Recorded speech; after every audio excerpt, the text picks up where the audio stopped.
Hi, and welcome to the Construction Update. I'm Larry Stewart with 4 Construction Pros. And I'm Becky Schultz, editor of Equipment Today.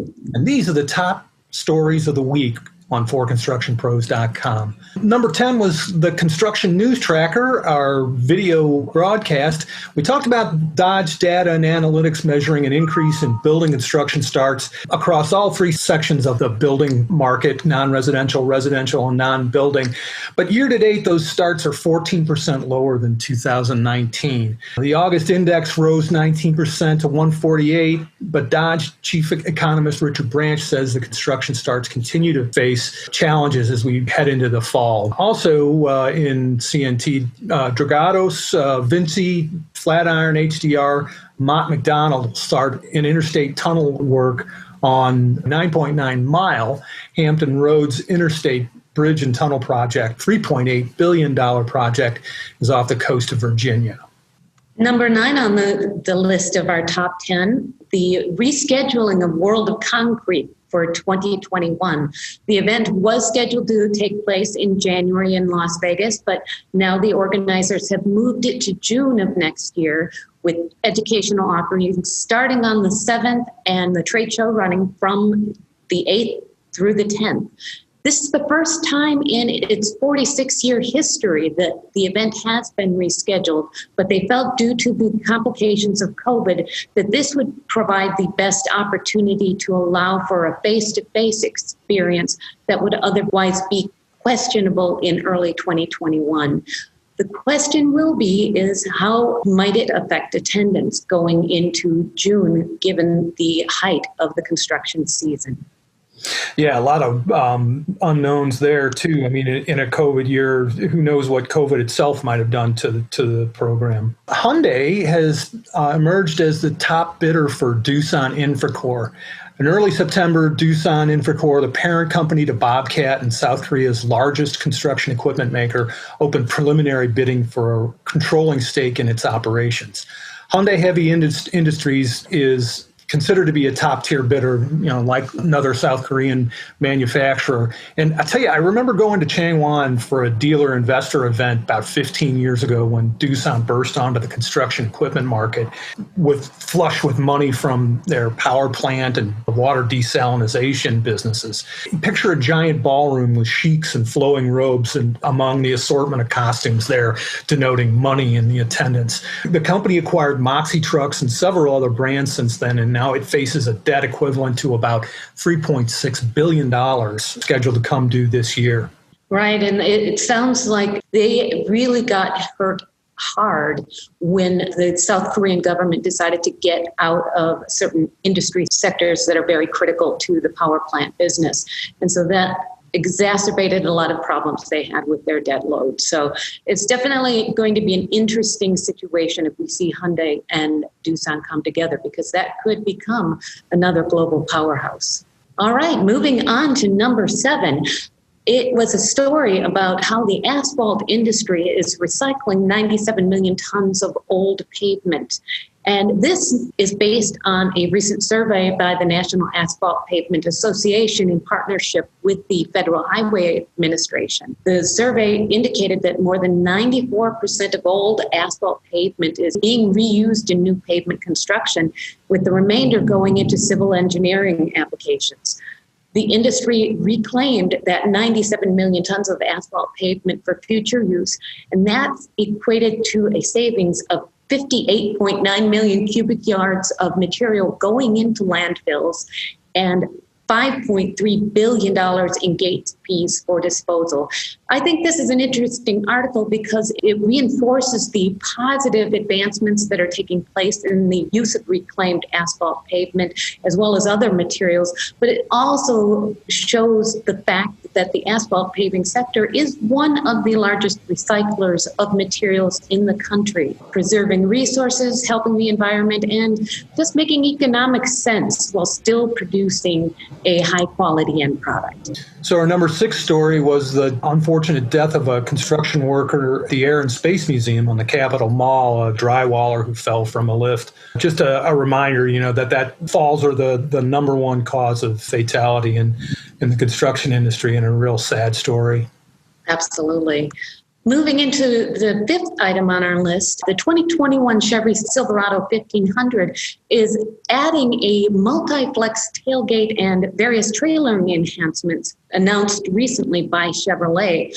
These new features are available as an option. The multi-flex tailgate is an option, and it's designed to allow easier cargo access, ease of loading, plus it offers a standing workstation configuration. In addition, the 2021 Silverados will have increased trailering capacity with the 2.7-liter turbo and 3.0-liter Duramax turbo diesel engines. All models of Silverados will offer an enhanced trailering technology, and that includes a new trailer length indicator and a jackknife alert. I would say, given the popularity of these vehicles for both professional and personal use, the interest in features that can deliver added functionality, more towing power, and increased capabilities is just kind of a natural for this market sector. Interesting that they're getting more and more towing capacity with smaller engines to improve fuel efficiency. There's so many half-ton pickup trucks and work in construction, and a lot of them are moving people an awful lot of time for the most part, but they're getting to that point where they really can do some serious work. Absolutely. Yeah, for sure. They are definitely becoming much bigger players in terms of their ability to move materials and equipment. The fourth story on our list is about 4 black elevator mechanics who filed suit against their employers for failing to take action against racial abuse on the job site. They reported to Mitsubishi Electric verbal abuse that included use of the N-word and other racial slurs from supervisors, and nooses and other racially charged graffiti on the job site and on their personal property even.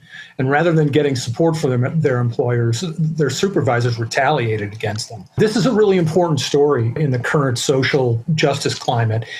Black people make up 14% of the U.S. population, and yet they account for just 7% of the U.S. construction workforce. And that number's not really changed in 25 years. Hate crimes have been reported in recent months on job sites in Las Vegas, Cincinnati, and Toronto. This report comes from San Francisco. People are interested in how the construction industry views black workers, especially given the current workforce issues and the high unemployment rate among people of color. It really is a challenging issue, I think, to address on work sites too, because I think that, this is an industry that hasn't necessarily done a lot of sensitivity training and other steps to try to mitigate issues such as racial problems on the site. So it is something that I think the industry needs to take a more proactive stance on in order to avoid these types of conflicts on their projects. All right, looking at number 3 on our list. This is focusing on advanced technologies that are coming to the hard hat.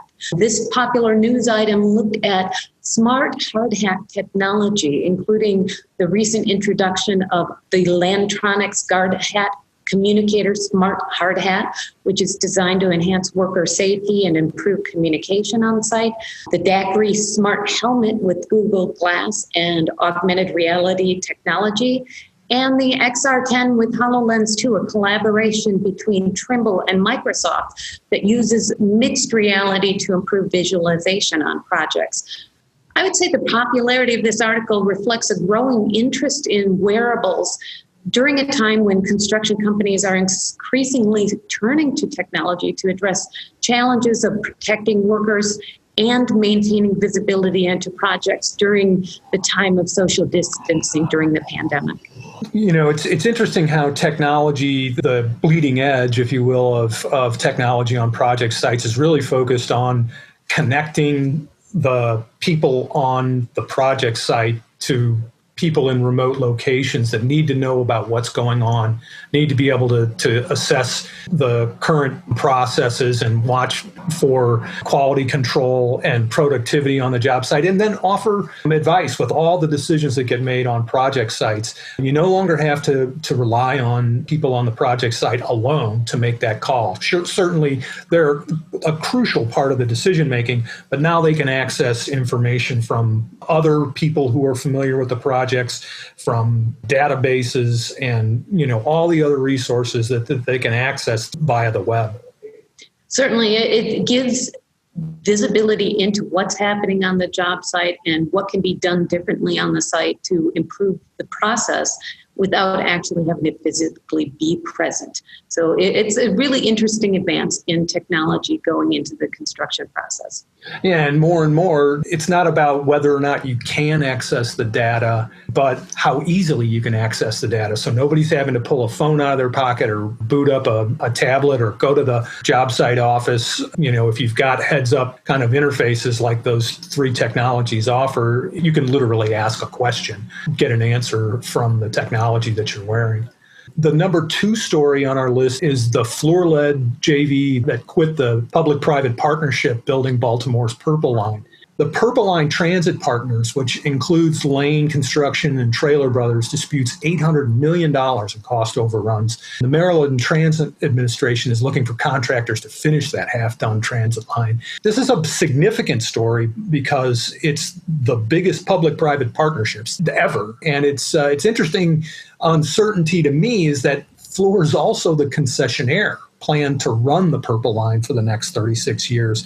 An awful lot of calculus behind the decision to walk off that project, and it'll be interesting to see where it goes from here.